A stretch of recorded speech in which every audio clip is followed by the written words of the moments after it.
It's another edition of Time About the Movies, and today we're taking a look at the films of August 18th, 2006.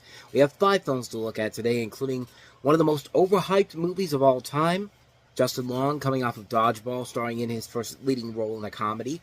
We have Hillary and Haley Duff in a comedy as well. We also have one of the 2 big magician movies that came out in 2006, and we also have an ensemble film from Bart Fruitlouch.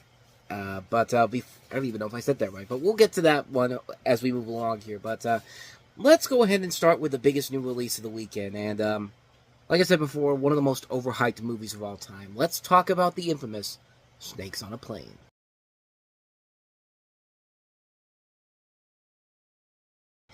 This movie, you could kind of predict what was going to happen after you saw the film. But before that, everyone thought this was going to be the big hit of the summer because simply of the title alone, and I'm not even kidding, before the film came out, there was a lot of buzz about the film. Large fan bases online made this movie an internet phenomenon. This was kind of the first viral marketed movie that really was a success at first, because people saw the casting, saw the title, saw the premise, and thought that this was going to be one of the greatest movies of all time, one of the greatest bad movies of all time.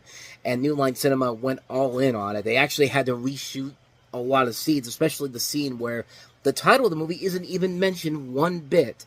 No joke. The famous line in this movie, the title of the movie, doesn't come in until the reshoots come in, because they didn't have it in the original film. And then the film came out and was a massive flop at the box office. It was not the big hit that everyone was expecting it to be. It made its budget back. It made it back its $32 million budget. But at the same time, it was not the hit that the studio was really hoping for. But the plot of this movie is you have the events of dozens of venomous snakes being released on a passenger plane in an attempt to kill a trial witness. So, typical B-movie setting here. This is directed by David R. Ellis, who's directed Cellular, Final Destination 2. He's directed a couple movies that we talked about on the show before, and part of the reason why the film doesn't work, I think, pretty much says it right there from the beginning of from the beginning alone. Like, it's a movie that is literally called Snakes on a Plane, and I think because the film had so much to live up to with that title, and you know, it really lost what it was trying to accomplish. What was the end result of this movie supposed to be? Was it supposed to be a guilty pleasure movie? Was it supposed to be a film that was supposed to be taken too seriously or too over the top? It really was way too hard to figure out. And when I watched it the first time, I really did not enjoy this movie. I thought it was really, really boring. I thought it wasn't exciting. I thought it wasn't fun overall. And it just wasn't fun at all. Like, it wasn't even fun in a bad B-movie type of way, per se. Like, even the scene in the movie where he says the line, you know, enough is enough. I've had it with these motherfucking snakes on this motherfucking plane. Like, okay, that's fun overall, but it's forced, man. It's really, really forced. And even so, it's not even that fun to watch. Like, I'd rather listen to the TV edit version of it, which is so stupid. It works in its own very special way, you know. I've had it with these monkey fighting snakes on this Monday to Friday plane. I mean, come on. That was much more clever than the line they actually used in the actual movie. I mean, this is really, really stupid. This is a terrible movie. It's not even a good, so bad it's good type of movie. It's a bad movie that's just a bad movie that was hoping for dear life that it could live up to the overhype that everyone made it out to have, and it just couldn't do it, man. It was a film that was just so badly put together, so not inspiring by any means necessary, not fun in a guilty pleasure type of way either. I didn't like it when it first came out.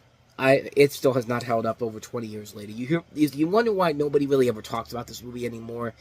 Yeah, kind of hard not to see why this film didn't take off as much as they wanted to. Actually, no. What am I saying? It's pretty easy why this didn't take off, because the movie ain't that damn good to begin with. So, yeah, that's Snakes on a Plane. Really didn't like it. So let's get to a good movie, I guess. Not really, but still the better movie that we have. Still the best movie we have this weekend. That is Justin Long, starring in Accepted.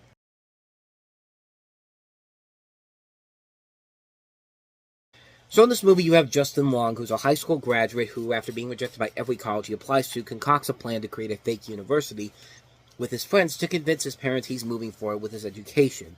as more students also rejected from other schools mistakenly applied to the fictional South Harmon Institute of Technology. I think I'll let you know. I think I'll let you spell that out to spell what that actually is.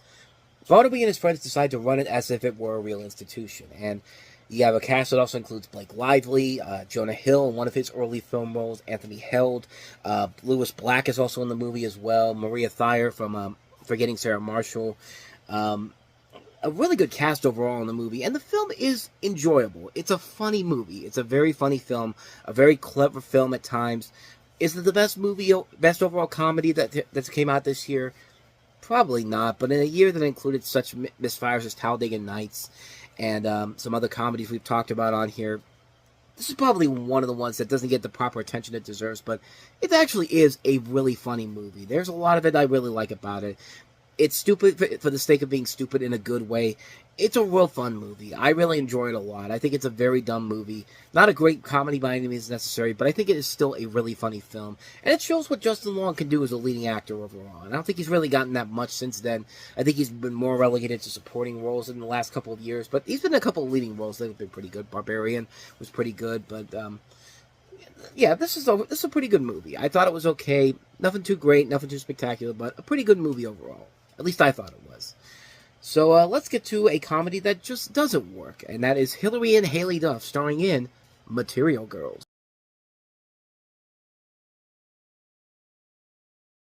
The Silver Spoon daughters of the late cosmetic empire founder Victor Marchetta, Ava and Tanzi, played by Hilary and Haley Duff, never ever took an interest in their business, happy to let it run by their firm, by their and their firm's administrator, Tommy Katzenberg, while they lead socialite lives. So I guess they're kind of like the Paris Hilton and Nicole Richie, except much classier, if you will, but classier for a PG-13 movie, by the way.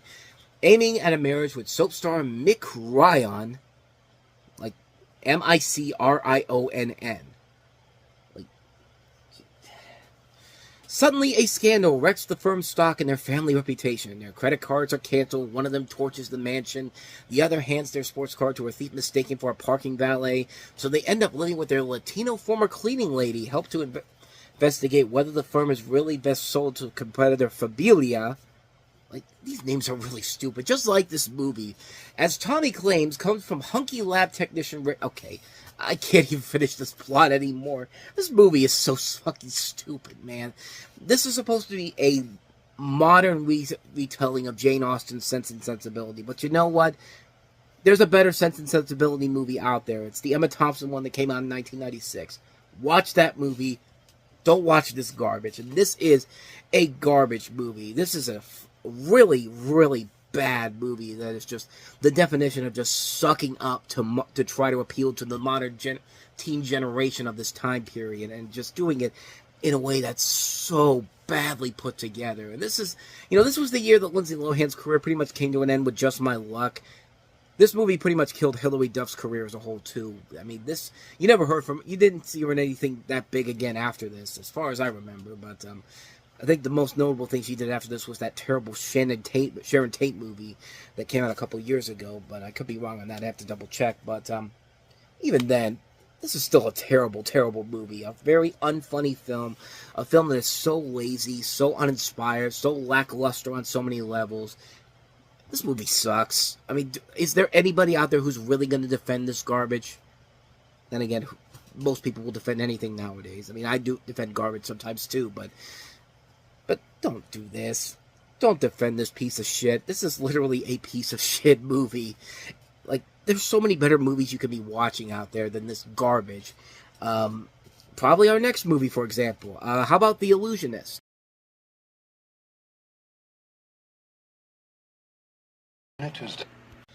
As I mentioned before, one of two magician movies coming out around this time in 2006, but the next one will be the much better and the more successful movie. But in this film, you have based off of a short story called Eisenheim the Illusionist, and it tells the story of Eisenheim, played by Edward Norton, a magician in turn-of-the-century Vienna who reunites with his childhood love, played by Jessica Biel, a woman far above his social standings. It also depicts a fictionalized version of the Mayerling incident, and also has Paul Giamatti in there as a detective, Rufus Sewell, Eddie Marsan. It's been a long time since I've seen this movie, and from what I remember from it, I thought it was just okay. I don't remember if it was anything that spectacular overall, but like I said, the next magician movie that we'll talk about that comes out in a couple months from this point was the far superior movie, and the one I've watched more and more. This one, I watched it once. I remember not hating it, but I remember never wanting to really watch it again afterwards. So maybe it's gotten better over time, or maybe it just hasn't been, maybe it has not. Who knows? But I mean, last time I saw it though, I didn't think it was that bad. But so I'm just going off of that.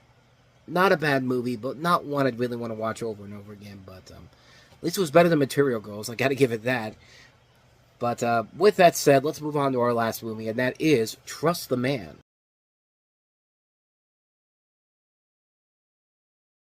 I mean, I think I just showed you the best joke in the whole movie. I mean, that scene alone, I thought was the funniest thing in the whole thing. But then again, this is the same director that did Catch That Kid. And I was right. It was Bart Freudenlich, Freundlich. I was close. I just can't get the pronunciation right. But I had the name right. But so this is Trust the Man, and it centers around four best friends, married couple Tom and Rebecca, played by David Duchovny and Julianne Moore, and longtime relationship partners Toby and Elaine, played by Billy Crudup and Maggie Gyllenhaal. It follows the two couples as they face trials and tribulations in their relationships. Tom, after feeling a lack of intimacy with his wife, meets a divorced mother at his son's school, Rebecca, who's played... Rebecca, though, is an film actress making her stage debut, meaning a younger actor named Jasper, played by Justin Bartha, who shows infatuation with her. Toby, who does not show interest in settling down for marriage or kids, runs into an old flame from college named Faith, played by Eva Mendes. Elaine, after confronting Toby about wanting to get married and have a family, meets several suitors throughout the course of the movie. And the story follows Tom and Toby as they attempt to mend their relationships with their partners. You also have Gary Shandling in the cast, Ellen Barkin, Sterling K. Brown, James LaGrosse. So some notable names throughout the course of the film. I can't say the movie is terrible by any means necessary. There are those little bits where the film does have a little bit of life to it here and there, but I think, like I said before, the little bit clip I showed you there of Toby screaming out for Maggie Gyllenhaal's character and asking her if she liked to play, that's the most memorable scene from the movie for me. I mean, that's the moment that I remember the most from this film. Everything else is just kind of meh. I mean, there's a possibility there for a good movie. There's a lot of really good talent involved in here, but it just can't elevate itself to that next level to make it a great film overall. And it just really just feels like it's just on autopilot pretty much. Like there's nothing really about it that makes it stand out or is anything unique or amazing, but it just feels like a film that's just, it's there, and it's just like, it just doesn't feel like it's worth it in the end. I mean, the performances I think are fine. I think they do carry to a place where it could be a little bit of an elevation, but it's not enough for me to say it's one you should definitely check out. But yeah, it's just a film that I just feel like it's just okay. Nothing too spectacular, nothing too amazing. Just it's there.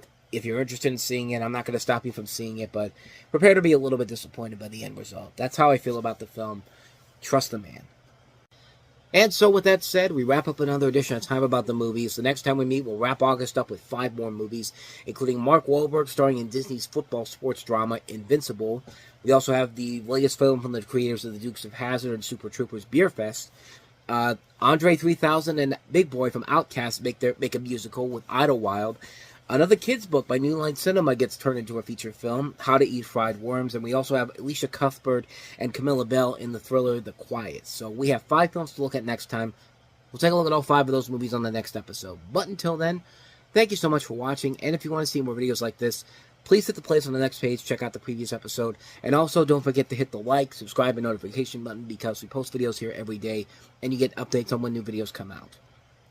And don't go too far away, because coming up on Time About the Movies Flashback, we have 5 movies to look at on October 16th, 1987, including Hello, Mary Lou, Prom Night 2, Weeds, House of Games, Barfly, and Hope and Glory. So we'll take a look at those movies on Time About the Movies Flashback, which will be coming up right after this. So stick around, we'll be right back.